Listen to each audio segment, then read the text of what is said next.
I remember you. Yes, sir. What's your name again? Summer. Hi, Summer. Nice to meet you John. again. Nice to Nice see to you. see you. Amy. Nice to see you, Morgan.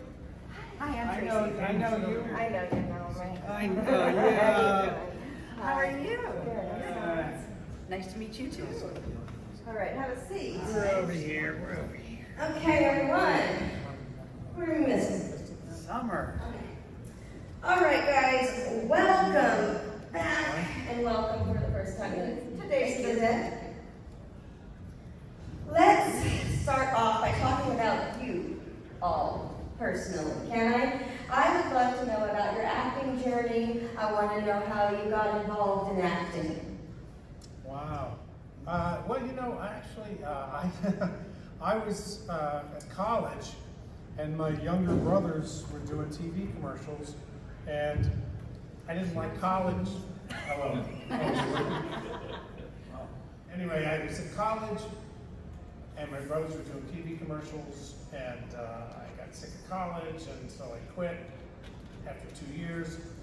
And I went to New York, and I met their agent, and he said, you know, you could do TV commercials, and I did. I started to do a few, and then he said, you know, you'd probably be better at this if you took acting classes. And I hadn't really thought about that, and now I'm like, you know, 23 or whatever, and so I started taking acting classes at the HB Studio in Bank Street in Greenwich Village, and it sort of went from there. I got a play, I did Who's Afraid of Virginia Woolf all up and down the East Coast, and you know, and then I started to get work in soaps and stuff like that, and then I came out to Los Angeles in like 1978, I guess it was, and I started working out here, and then in 1980, I got a movie called Friday the 13th, Part 2.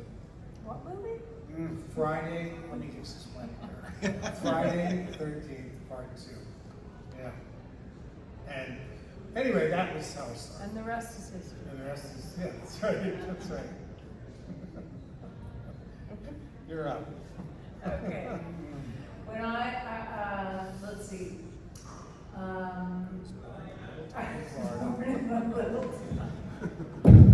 Oops, sorry. Oh, We don't need to go back that far. I'm trying to decide how far to go back. Let's see. I was living in Florida, and a friend of mine was a model, and she said, "Amy, this modeling agency is coming to town, and I think you should go. You should meet them."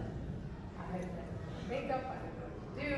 So anyway, I went to go meet these people. How old were you? How old? I was 17, 18, 19, somewhere around there.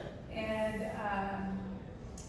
then they said, yeah, we want you to come up to New York and, you know, just come do this. So anyway, I went up to New York. I thought, oh, it's just going to be for a short little visit. I never left. So in that modeling agency, they had commercial agents. So I started doing commercials. Who's the modeling agency? Elite. Elite. I'll fill in the blanks. Yeah. Modeling.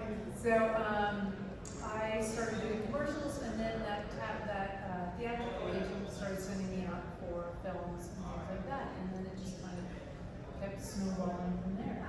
And so in 1980, so that was like 79. Yeah, so I was only there a little bit until I got Friday the 13th. Good story. Wow, that's, you know, it's all a blur. We try to look back. I'm still trying to accept the fact that the film was done in 80. I was telling myself it came in the late 80s. But anyhow, I had grown up on a horse farm, very consumed in the horse world. Somehow I ended up at Villanova University. I'm kind of going through the wave there. I get out of Villanova. I didn't quite know what to do with myself, but I thought it'd be a great idea. Well, let's go to New York. Well, I didn't really know what the hell I was going to do in New York because, you know, you're young and you're trying to make decisions, critical decisions. What do you do with your life? So I think maybe I'll go to Lee Strasberg school, acting school. You got to start at the beginning, so then you go to acting school. And then you're having a great life there. You know, you're going to Union Square, and at that time, Lee's alive, his wife's alive, Hannah, the daughter. I had a great life there, going to acting school. And then somehow, then you go through the process, okay, I'll get an agent, and then I'll go out and try and get something. So you might pick up a commercial here and there, you might come to LA for pilot season, then you come back. You're reading for anything. And then it came, I just mentioned to John, yes, and then all of a sudden the casting call came, and the agent sends you in to read for the movie at the time. It was called Jason. That's the name written on the script. Is that true? Michael Thomas was in it. Meg Simon and Cuban. Meg Simon was casted. I don't remember it being called Jason. Well, I remember the script said Jason on the front of it. And then, whatever, I got submitted for his part.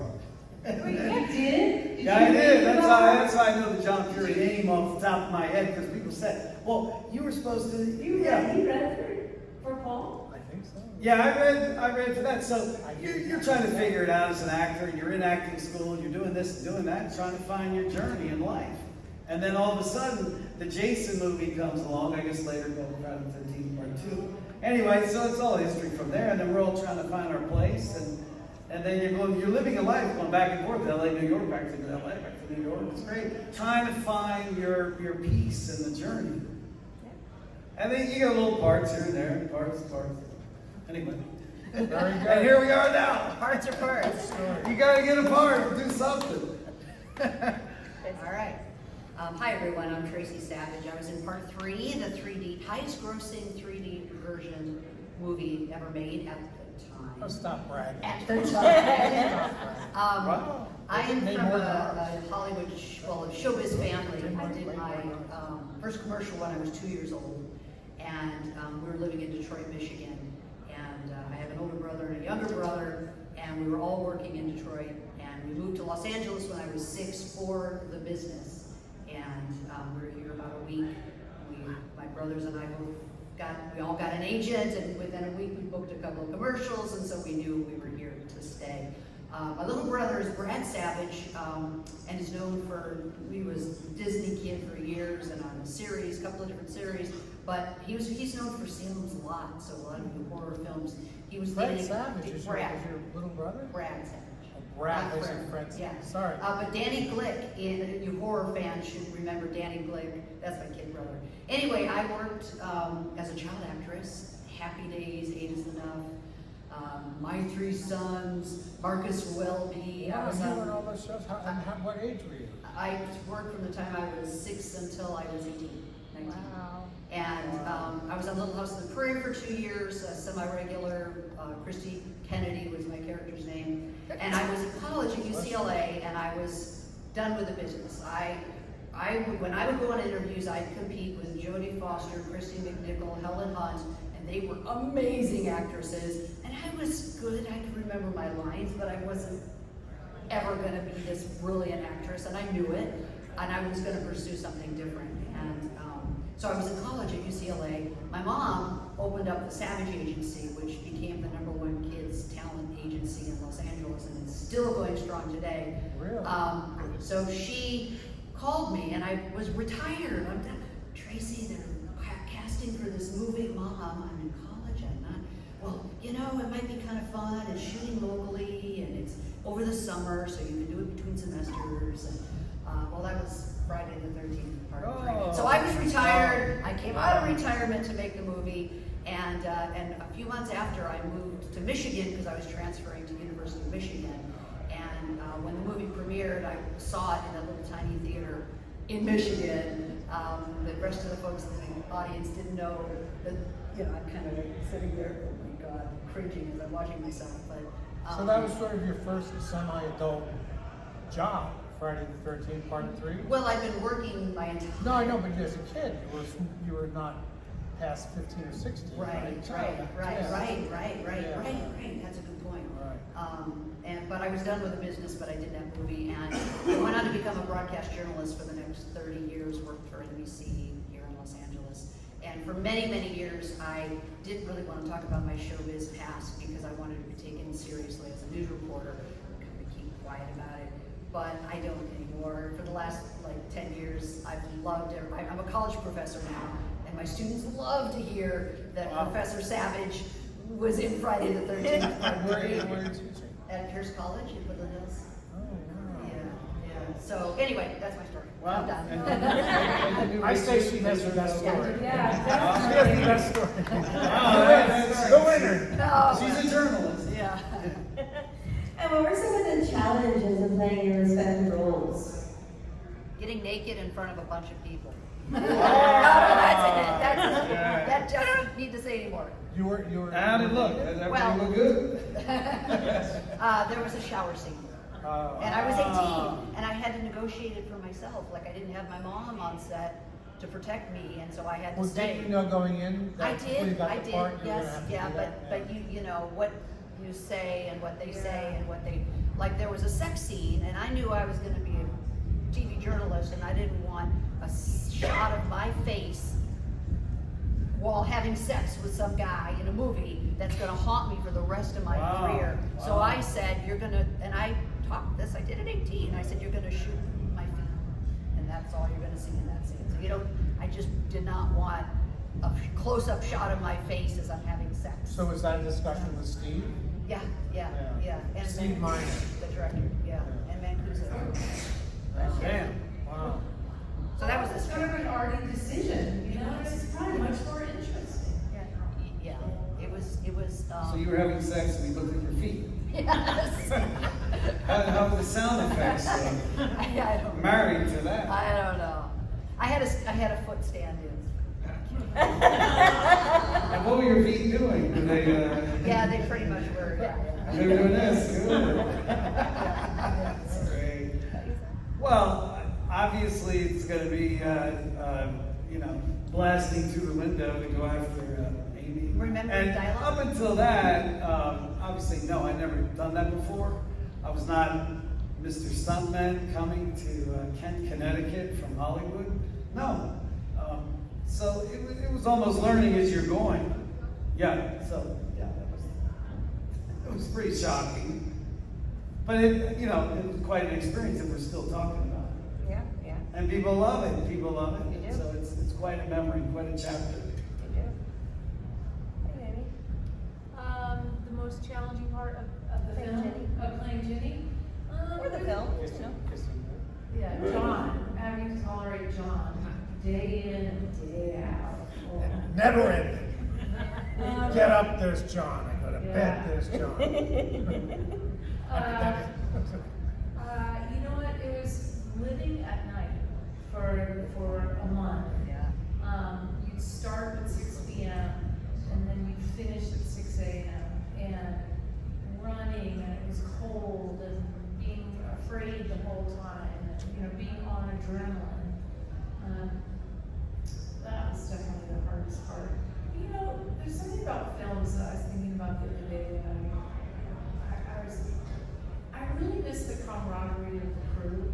It was always really fun to have a group of people where you're all kind of aiming, trying to pull something together and trying to complete it on time, and I don't know, that was a great part. So I And we were changed all, the subject. and we were all sort of trapped in Kent, Connecticut. I mean, people weren't going home and coming back the next day, and everybody was sort of there. You're like, all the trapped at time. camp.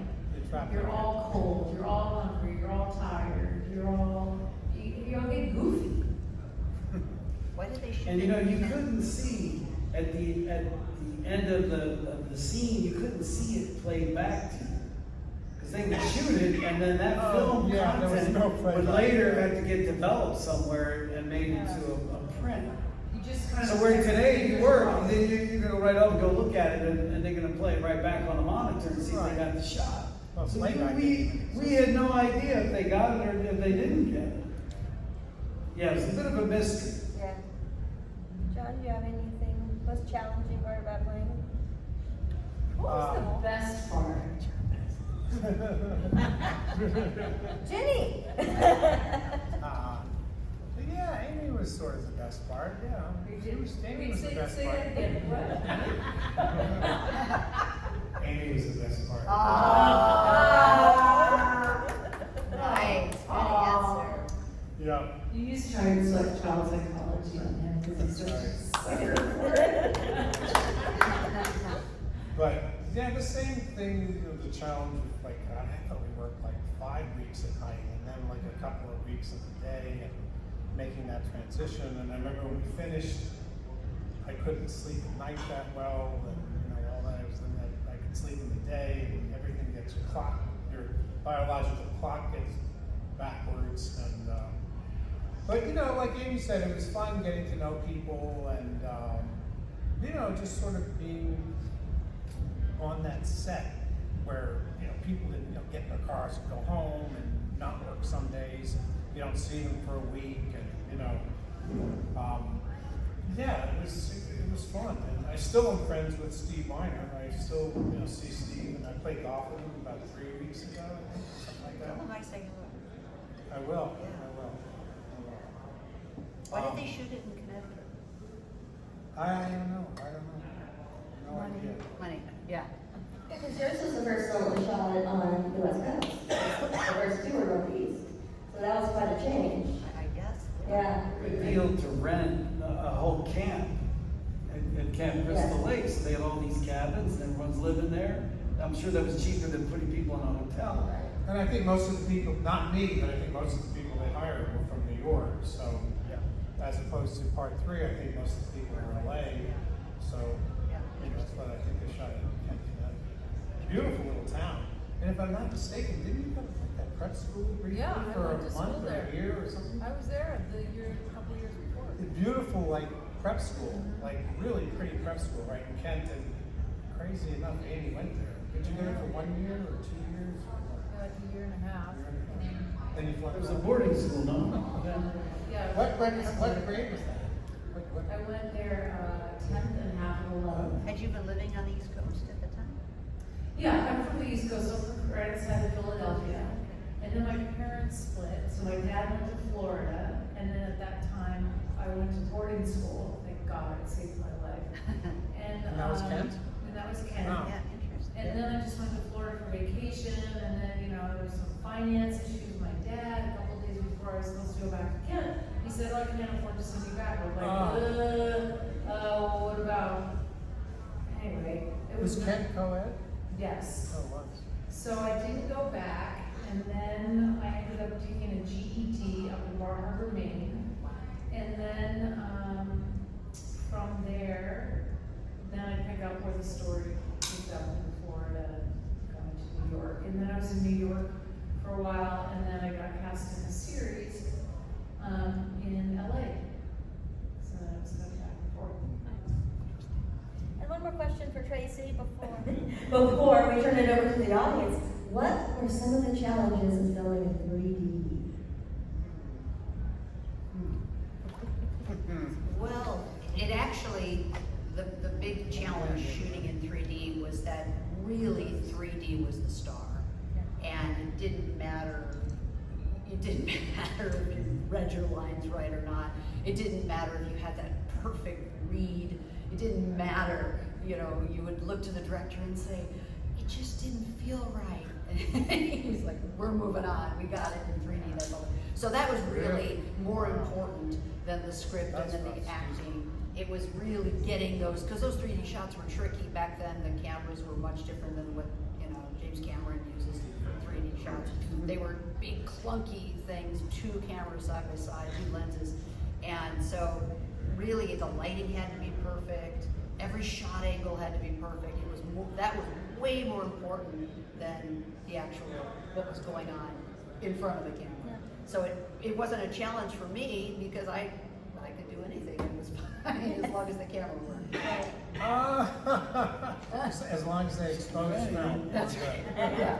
Focus on the feet. That was us too. I mean, not 3D part, but right there, it's like if it worked, Just move on. technically, Yes. that's good. Yes, that's right, that's right. No, I remember nothing against Steve. I love Steve, but I always felt like I would get more feedback or something. And They were Because kids. Steve, was that okay? And he'd go, yeah, it's fine. Steve Moving on. Steve I Miner wanted a and little more. Frank You, Mancuso right? Same thing. Yeah, right? same. Good. That was Work- good.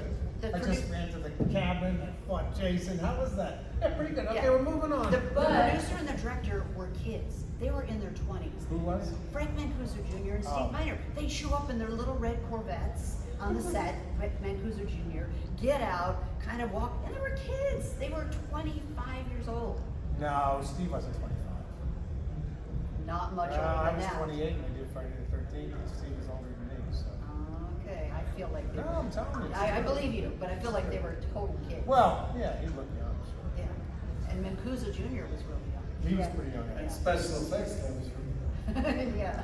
I've never seen him since. Carl Fullerton? No. Do we have any audience questions? Yes. When your subsequent movies came out in the 80s, I know horror wasn't really respected back then. Was there any roles that you were offered and you didn't take because of the fear of like typecasting? Or was there like say, or kind of like they wanted to go on an audition and you were like, no, that's okay, and it ended up being like a pretty good role? Yes, Friday the 13th Part 3. Yeah, it's, you know, I think that what happened is they offered it to me, and I think that my agent tried to negotiate a little bit of a higher salary, and they said, we're just gonna, moving on. Skill plus 10. Yeah, and so, yeah, that one, and I didn't want to be typecast, and at that point, it was all the John Hughes films that I really wanted to be in, and Steven Spielberg, and I was just waiting for them to call me, but, yeah, so I was kind of scared to be typecast, but I wish I had done more. Yeah, well, I think that's true of maybe all of us, is that we didn't think, this was gonna be, it was a gig, it was a movie, and I was the lead, and Andy was the lead, it was exciting, but I didn't think like, this is gonna be an iconic movie or anything like that. I just thought like, oh, this is 7 weeks of getting paid, this is great, and here we are, all these years later, it's crazy. 2 years. Thanks to you guys, you guys are great fans, it's amazing, amazing. What else do you want to know about me? Hey. So you guys were talking about how difficult it was to film your sex scene. No, very, very tough. I just want to let you guys know, her character Debbie, Well, that's right, it was off camera, so really it wasn't. her character Debbie and her boyfriend Andy, they were a committed couple. In fact, Debbie was pregnant. So it was actually, and it was done very well. It was done tastefully, and kudos to you for fighting for what you wanted. Close up on my toes. But Really? but the thing, the running Way joke before was Me that Too, right? the running joke was that the couple had to sleep in a hammock. So the whole thing was like comical and humorous. So and it came off that way. So it was done very well. Thanks. Yes. Did you guys have a crew gift for those two movies? A what? Crew gift, like at the end, like a sweatshirt or a crew jacket so with the Oh. logo and all that stuff. I got a rain. No. I got a jacket, a red windbreaker that had Friday the 13th. We all got red windbreakers. I still have them. It was balled up in a drawer for 30 years. I don't remember getting anything, but I did take stuff from shoots all the time. Not from Friday the 13th. But I used to get suits and things like that, That's awesome. Have you guys Because been you could collecting- get them. A lot of times they would give them to you for free if they were nice, and other times they would go, well, I'm going to put them in storage or something. If you want to pay half price, you can get a suit or whatever. So I did that on many occasions. Have you guys been collecting some of the newer stuff that's been coming out from these movies? And there's some really cool stuff. You've probably been signing it, but You mean memorabilia stuff stuff? memorabilia, like stuff that's just the Like? posters and all the cool stuff that's been coming out in the last few years. You mean new There stuff? is that so isn't- much. Oh, I didn't know. There's, Yeah. I see really amazing things that come to the table, and I just thought, I get overwhelmed. It's like, where do I begin? I have one thing in my house that I love. It's that giant Turkish poster of Ginny holding the pitchfork for I have that one thing framed in my house. We've all got the Sideshow collectibles. When they first came out with that, it's endless stuff. The Peter Brocky book. He did a great job with that. I got the book. Oh, I know. So many fans come and then they want the book signed. That was fantastic. The book's great. Yeah, and then now, I just can't believe the success of these Funko Pops. Unbelievable. What is that? What? Funkos? No idea what that is. What is that? That's those balls. Little tiny boxes, the Walgreens did a run, every Walgreens in the United States ran a whole Friday the 13th. Rock stars, actors, Funkos. They're kids that are at the baggage claim when you fly into a city with all the Funkos. Oh, they're unbelievable. Yeah. So I still have my original script from 40 years ago. I have call sheets from on the set, and I have a map to the location. I had it in a binder. I've lived in the same house for 25 years, but I moved around a lot before then, college and beyond. And I put it in a binder, I put holes in it, and I stuck it in there, and it moved from house to house, and then it sat on a shelf for 25 years. Last year, I started going to some conventions because I didn't have time before, and I pulled it out, and I'm like, this is kind of cool. This is real. It has all my markings where I underlined my name, and I folded the pages of days that I wasn't working, and as I'm digging deeper, I found the call sheets that I'd saved, and I saved also, I was a journalist even then, I kept a handwritten one sheet that listed when I went on the first interview, bless you, and the callback, who the casting director was, who the special effects person was, when I went in for that, and how much I was paid, everything on a little handwritten thing that I saved that was tucked in there. And so when I pulled it out last year, it was kind of neat. It was going back all those years, brought back a lot of memories, and so I've enjoyed actually having that and kind You wanna of sell fun. it? I am selling it. I have the same. I And the have the original? same script. I have it at my table. You have yours. Yes. Yeah. Brilliant. Do you guys get paid anything for being in part 3? 'Cause you guys Oh, are- yeah. A Uh-huh, sure. little small. Right. So you guys can also say like you're part 3 as well, since you're in it technically. I'm in like 4 of them, like Yeah. part 7, the final. I got a check like a week ago, and it was like 3 pages of stuff from Friday the 13th. Well, not 3 pages, but a lot. And it was like $90. It was like all these different usages. But I still, a bunch of them. And I never knew that either. Actually, a fan told me about that. Years ago, someone said to me, boy, they use you in part 3 and something in the final chapter, and because I never watched anything past part 3.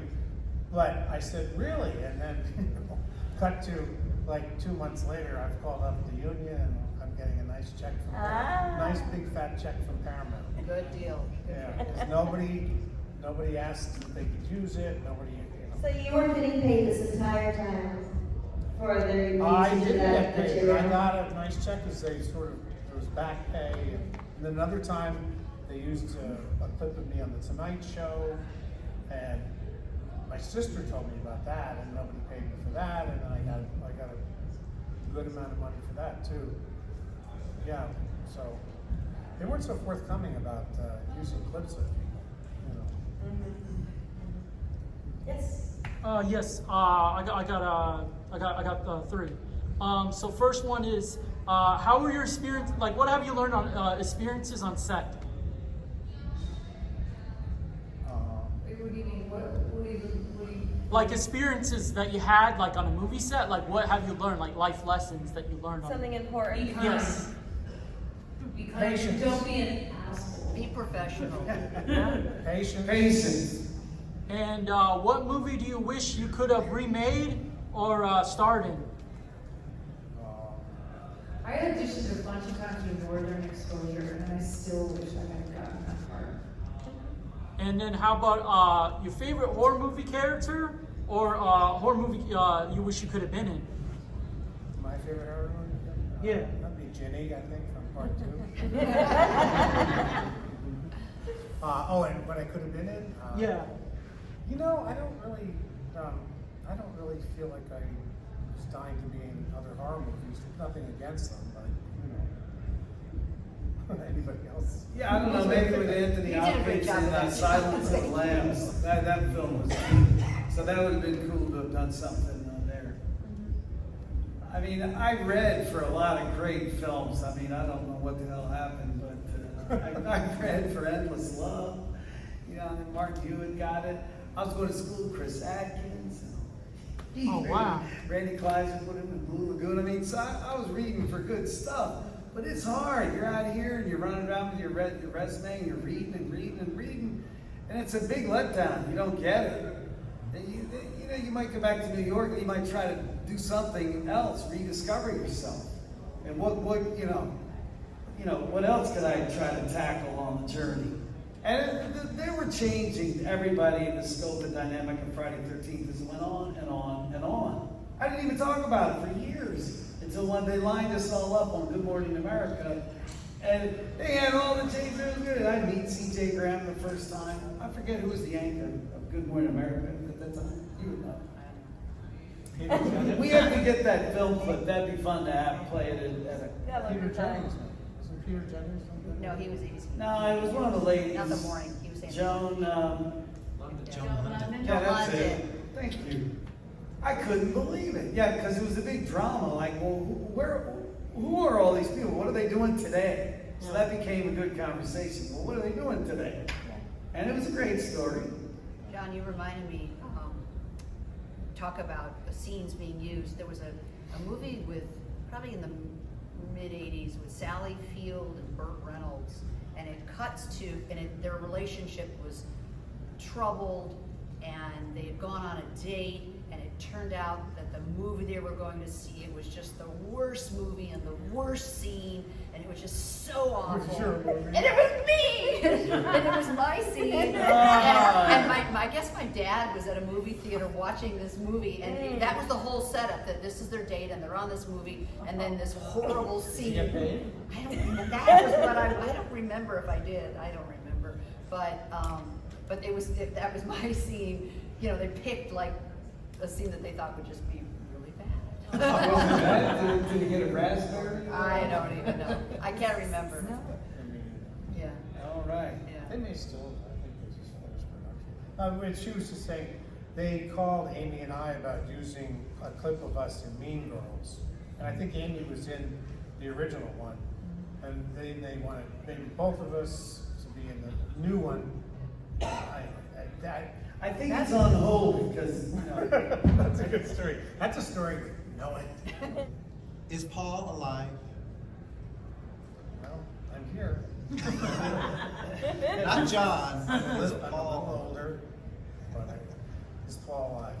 Well, I was telling you earlier that he's just, people ask me that all the time, and the movie, I don't know how to answer it because it was sort of left as a cliffhanger, so you wouldn't know what happened to If the Paul. price is Because right, truthfully, Paul is Steve back. told me at one point they were gonna maybe want to have Amy back and me back, and obviously that never happened, or she came closer to it than me, obviously. But yeah, no, he just was sort of left up in the air for the audience to decide. And that's exactly what you see on film is exactly what was shot. Nobody changed anything. That's how they meant it to be. Because I know a lot of fans say, I've heard things like, I got in a fight with Steve and I walked off the set, and none of that's true. It was shot just like you see it. That's just like the script was. That's how they wanted it. So when she says, "Where's Paul?" The audience is going, "Where's Paul?" I guess, right? That's the best I can tell you. Yeah. I always remembered watching part 3, and I remember like the newscast told how many bodies there were, and I remember going through this with my friends and my mom and Dad when I was watching it with, right? And counting up all the victims to see if you were in it or not. Oh. But I cannot remember what the conclusion was because it was so long ago. But I remember doing that. Yeah. Well, I always like to leave something open for the next one to come back. Just in case and out. A lot of I'm us exhausted are from these people. super obsessed with Friday the 13th as a whole. We all have our favorites, but most of us have seen most of the installments many, many, many times in our lifetime. Is there a movie that you guys are obsessed with? You will watch over and over and over again. You know what? That's funny you said that because I can turn on Shawshank Redemption at any fucking point in that movie and just sit there and watch it to the end. It's crazy. Yes. I'd probably watch that movie parts of it 10 times and the whole movie, 3 or 4 times. That just came to the top of my head. Anyway. I can watch any of the classics. Dr. Zhivago. Yeah. I love Gladiator. That's really inspirational. And, the Bond films, we'll always watch them and they're fun. Because as a young man, then you identify with that hero. It's kind of fun hero. Keep watching it. Chitty Chitty Bang Bang. Oh, Yeah. really? You know, I'm not a huge movie or TV watcher. I'm just not. So I'm assuming it. But once it's on, I go to just watch. But I haven't even seen Barbie. Me either. Nobody here has. Barbie. Yeah. I was like, No, I haven't seen Barbie. But since you are in the industry, when you watch a movie, do you pick it apart? Oh my God, the lighting's terrible. My husband was in the military and he flew attack helicopters. So anytime he watches a war movie and there's an attack helicopter in it, he picks it apart. Do you guys do the same thing watching a movie? I don't know. I kind of try to be like you, just an audience member who knows nothing about anything. And sometimes I find it distracting when movies have like a lot of people that I know, like stars, like 6 or 7, or obviously they're going to have 1 or 2, to sell it or whatever, But that gets distracting too. But no, I don't try to pick them apart. Doesn't mean I like them, but I don't try to pick them apart when I'm watching them. No. You I mean, guys? I can get really distracted by really bad lighting, really bad acting, and really bad dialogue. For sure. I can just be really judgmental and terrible. But I hope that when I don't get distracted and it's just kind of mesmerizing, that I love. I hate when they You got make. bad acting. Then you look at it and go, how the hell did they get that part? Sorry. No, it's okay. I don't want your feet to get excited. No. They're waving. No, I was just saying, I can't stand movies that make the news reporters, like obnoxious and aggressive and unethical, and they sneak across the crime scene tape when they're not supposed to. That does, yes, there's a lot of jerks that are making a lot of money as reporters, but mostly that's so wrong and it never happens, and you don't sneak into a crime scene overnight, or it just doesn't, and that annoys me when they do that. Oh, I know another movie I can watch over and over again. This is crazy, but I love Ace Ventura. I can just watch that movie like anytime. Pick it up halfway. Great. And Tracy, on a similar thing to what my mom asked was, you were a reporter. Do you ever watch other reporters on the news and go, I could do that better? No, not at all. No. Not at all. And it's funny because I was really local news is what I did, but I don't watch local news at all anymore. I read about, I'm a news hound, so my knowledge of pop culture ended in the 80s when I became a news reporter, and all I watched was news and listened to news. My music ended in the 80s, so anything since then, I have no clue who they are because all I did was listen to the news radio, Are you getting a little bored listening about Donald Trump? oh God. Yeah. Because that's pretty much 90% of the I news know. right now. Well, that's why I don't watch You local. watch The View? No, Oh. I don't watch local news at all, and it's all my friends, but I'm not interested. I like to attack The View. Jason goes to The View. God, where do you start? On the left side or the right side? All right, I have one more round All question right. before we let you guys go. I would love to know who inspires you, either personally or professionally. Oh, wow. Well, my wife inspires me. Oh, She's, good, she's been an actress for a long time, and she did it before I did, and she did it earlier, and she's really good, and, she inspires me. She was on General Hospital, and she's out there. She's got a lot of credits, but, yeah. 30-some years, right? You two been together? We've been together for, 32 years, and we met on a TV series so called Bay City Blues, about a Botchko series about minor league baseball players. Shot in the Valley, they built a stadium and everything. Remember that show? Yeah. That was a good show. It was a good show. A lot of people are in it too. Sharon Stone was in. I was trying to get Patrick Cassidy was married to Sharon Stone, and I was a sports agent. I was trying to get him into the show, the big leagues, you know. And she didn't want him to do it necessarily, and then, you know, yeah, it was fun. It was a fun show. Yeah, good show. Denise was like the Susan Sarandon part in what was the baseball movie she did? Bull Durham. She was sort of like the town, you know, the team sort of slut. Yeah. And so that was fun. That's Yeah. great. And Bochco, I did a bunch of those Bochco shows. I did, you know, not Hill Street Blues, I did NYPD Blue and LA Law and all those shows, all those Bochco shows. CSI, you did CSI? Yeah, but that's not Bochco, but I did do a CSI. I'm just, my kids, my kids are just, they How old's just, your grandkid?